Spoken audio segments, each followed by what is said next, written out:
A question in a AP given A3 equals to 15, that is AP की third term 15 है, S10 equals to 120, that is sum of first 10 terms of an AP 125 है. Find D and A10. हमें एक तो D that is common difference find out करना है and secondly A10 that is AP की 10th term find out करनी है. Okay, D और A10 को फाइंड आउट करने के लिए हमारे पास जो भी गिवन है हम इसमें से दो इक्वेशंस फॉर्म करेंगे. Let's see how.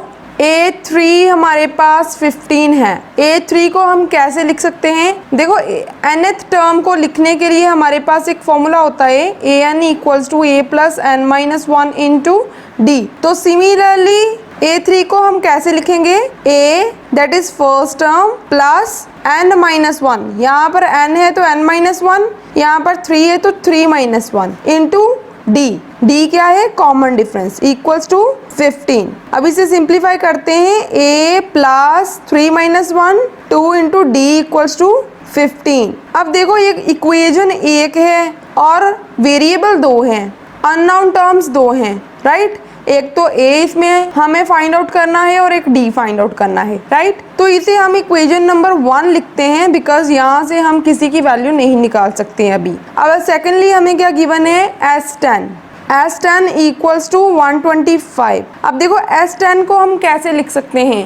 AP के सम फाइंड आउट करने के लिए हमारे पास दो फॉर्मूलाज होते हैं. एक होता है Sn equals to n/2 into 2a plus n minus 1 into d and second होता है Sn equals to n/2 into a plus l where l is last term of AP, right? अब देखो इन दोनों में से हम कौन सा फॉर्मूला यूज करेंगे? हम ये वाला फॉर्मूला यूज करेंगे. क्यों? बिकॉज देखो इसमें a भी है और d भी है. जो हमारी इक्वेशन नंबर 1 है इसमें भी a और d है, तो हमें सेकेंड इक्वेशन भी in term of a and d ही चाहिए. दैट्स वाई हम ये वाला फॉर्मूला प्रेफर करेंगे. ओके, सो S10 की जगह पे लिखेंगे n/2 that is 10/2 into 2a. a क्या है? First term, right? Plus n minus 1. यहाँ पर n कितना है? 10, राइट? यहाँ पर n है तो n माइनस 1, यहाँ पर 10 है तो 10 minus 1 into d. Got it? Equals to 125. अब इसे थोड़ा सिंप्लीफाई करेंगे.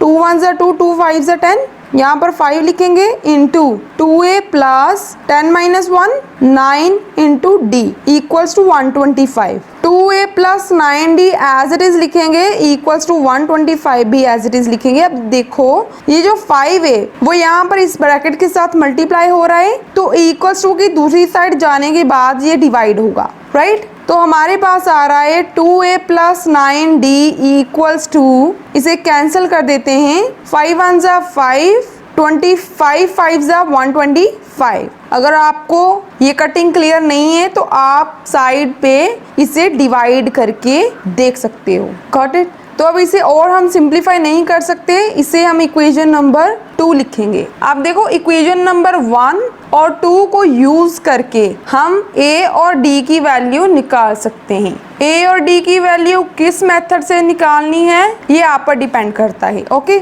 मैं इसे एलिमिनेशन मेथड से करूँगी.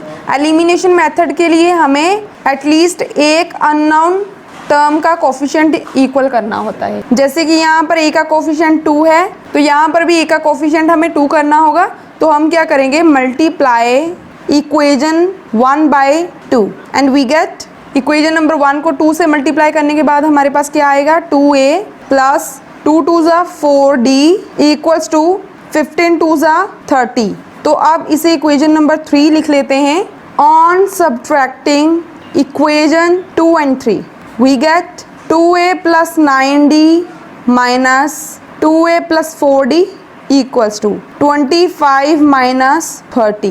तो ब्रैकेट्स को ओपन करते हैं. 2a plus 9d as it is, ये माइनस इस पूरी ब्रैकेट के अंदर चला जाएगा. माइनस 2a, यहाँ पर भी minus 4d equals to 25 minus 30. अब जो भी कैंसिल हो रहा है इसे कैंसिल कर दो. 2a minus 2a 0, 9d minus 4d 5d equals to 25 minus 30 minus 5. तो d की वैल्यू कितनी आ रही है? -5. ये 5 यहाँ पर मल्टीप्लाई हो रहा है इक्वल्स टू की दूसरी साइड जाकर डिवाइड होगा तो 5 1 जा 5। तो यहाँ पर D की वैल्यू हमारे पास -1 आ रही है। D की वैल्यू -1 आ रही है और अब हमें A10 की वैल्यू फाइंड आउट करना है। A10 को हम लिख सकते हैं A प्लस n-1 होता है, यहाँ पर n की वैल्यू 10 है तो 10 - 1 इंटू D। तो A10 को हम लिख सकते हैं A प्लस 10 - 1 9 इंटू D। अब देखो अगर हमें A10 की वैल्यू फाइंड आउट करनी है तो हमारे पास A और D की वैल्यू चाहिए। D की वैल्यू हमारे पास A-1 बट A की वैल्यू हमें फर्स्ट फाइंड आउट करनी होगी। ओके, वो कैसे करेंगे?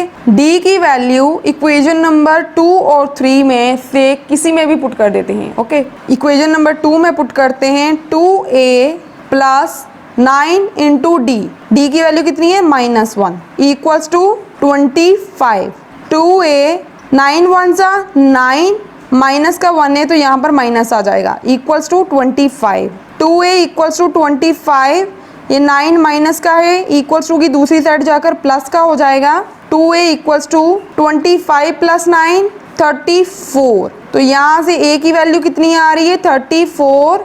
ये 2 मल्टीप्लाई का है, दूसरी साइड जाने के बाद डिवाइड का हो जाएगा इक्वल्स टू 2 1 जा 2 17 2 जा 34। सो A की वैल्यू 17 आ रही है हमारे पास। अब हम A10 की वैल्यू को निकाल सकते हैं। A10 इक्वल्स टू A कितना है? 17 प्लस 9 इंटू D की वैल्यू कितनी है? -1। 17 9 1 जा 9 माइनस का 1 है तो -9 आ जाएगा। 17 - 9 इक्वल्स टू 8। A10 की वैल्यू हमारे पास 8 आ रही है। This is the value of D and this is the value of A10।